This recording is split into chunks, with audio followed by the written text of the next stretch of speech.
بسم الله والصلاة والسلام على رسول الله. اللهم صل على محمد وعلى آل محمد كما صليت على إبراهيم وعلى آل إبراهيم إنك حميد مجيد. وأنا للسلام والعليا لما أنت بوين السلام يا ميلة شوفتان ده maanta waxaan joogaa magaalo xeebeeda magaalooyinkii aan tegi jiray ka mid ah laakiin aanan idiin soo gudbin saan malaynayo. walaalayaal marka shalay waxaan ka hadlay Soomaaliya inayan xor ahayn. walaal marna gumaysi baynu gacanta ugu jirnay oo waddankeena waa la haystay, marna waxa la yiri xornimaad qaadateen oo xor baa tihiin. aniguse sidaan hore inay ku sheegayba waxaan aaminsanahay inaynaan Soomaaliya inayan dal ahaan iyo dad ahaan aanay xor u ahayn. in aynu inagu badiba aqoon-yahanada odayaasha dadka wax kala garanaya waxay sheegaan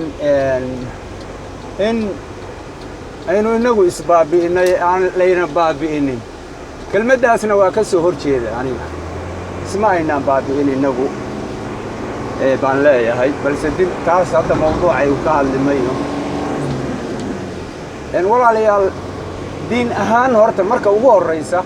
qofka bini aadamka ay waxa ugu adag oo uu haysto oo ilaaliya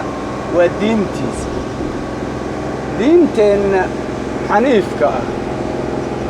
iyo sunnadii rasuulkeennii Muxamed calayhi salaatu wasalaam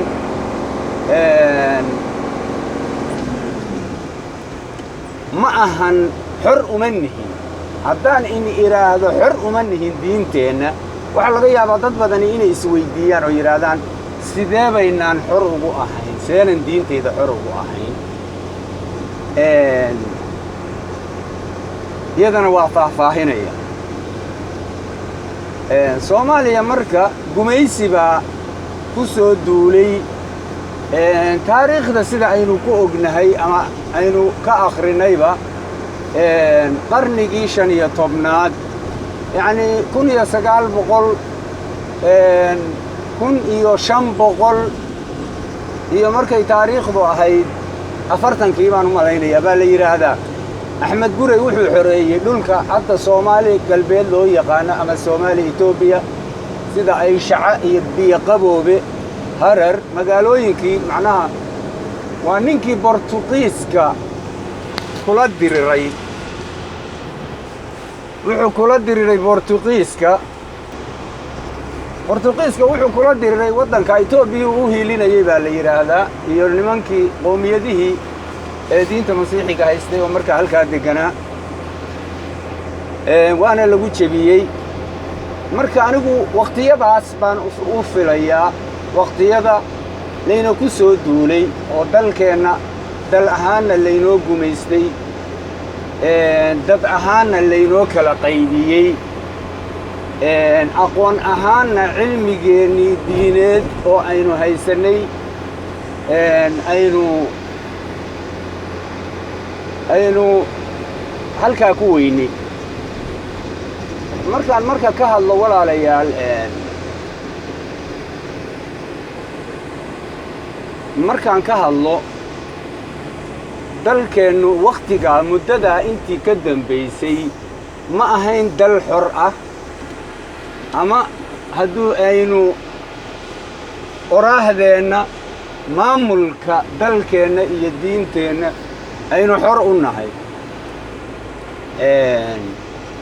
maalin bay ahayd oo gumaysiga si wanaagsan baa laynoo qabsaday, waana layna kala qaybiyey.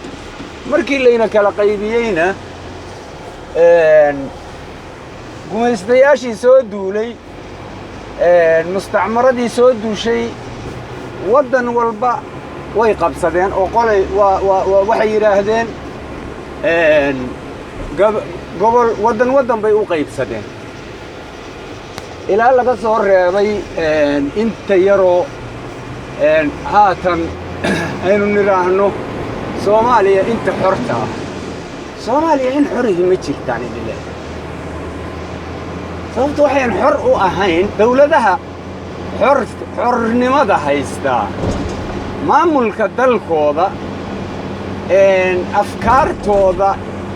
caqligooda saliimka ah oo ay ku maamulaan dalkooda iyo dadkooda intaas way u madax bannaan yihiine ma ahan wax inta sida afrika ama sideennoo kaleba inta loo soo yeeriyo la yidhaahdo sidaa iyo sidaa yeela walaalayaal qaanuun ilaahiya baynu haysannay qaanuun ilaahi ah oo uu ilaahay ina ku manaystay subxaanahu wa tacaalaa samada inoo ka yimi ayaynu haysannay oo aan meel yarna allaha ka dhigeen meel uu naaqus ka yahay aanay jirinin ilaahayna uu inoo sheegay oo uu yidhi acuudu billaahi min ashaytaan arajiim akmaltu lakum diinakum aayaddaas waa xajkii wadaaca maalintaasay soo degtay sida saxaabadii iyo cumar binu khataab uu leeyahay radia allaahu canhu amiira almu'miniin marka walaalayaal haddaynu dad xoran nahay diinteenna ayaynu dalkeenna ku maamulan lahayn oo kii aan markaa kitaabkeenna haysanin ee kutubta kale haystaana uu ku nabadgeli lahaay oo uu ina kula cayshi lahaa kii hadduu ilaahay waa kuu roon yahay muslimka islaam ahina islaam saxa buu noqon lahaa innaga marka walaalayaal sidaa laynoo kama harinin oo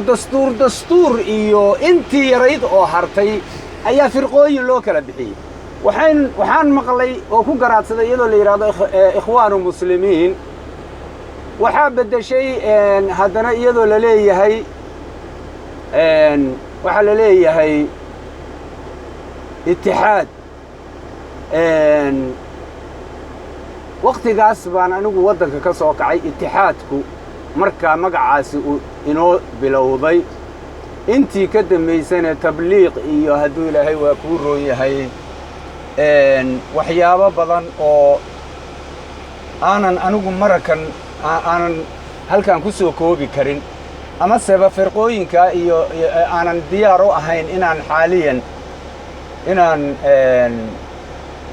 aan ka hadlo balse inay tabliiq iyo saalixiye iyo qaadiriye iyo hadduu ilaahay waa kuu roon yahay qaybo badan kale leeyihiin ayaan maqlaa intaas innagoo soomaaliya oo dad walaala ah isku dal ah isku diin ah isku dhaqan ah isku af ah yaa isku madhab ah haddana qoloba qolada kale waxay leeyihiin maaha sax ma ahan toodu ma saxna bay leeyihin annaga taayadaa saxan haddii aan idinka tiinnu seebay ku saxan tahay idinka tiinnu seebay ku saxnaatay annagana ay taayadii ku qaldantay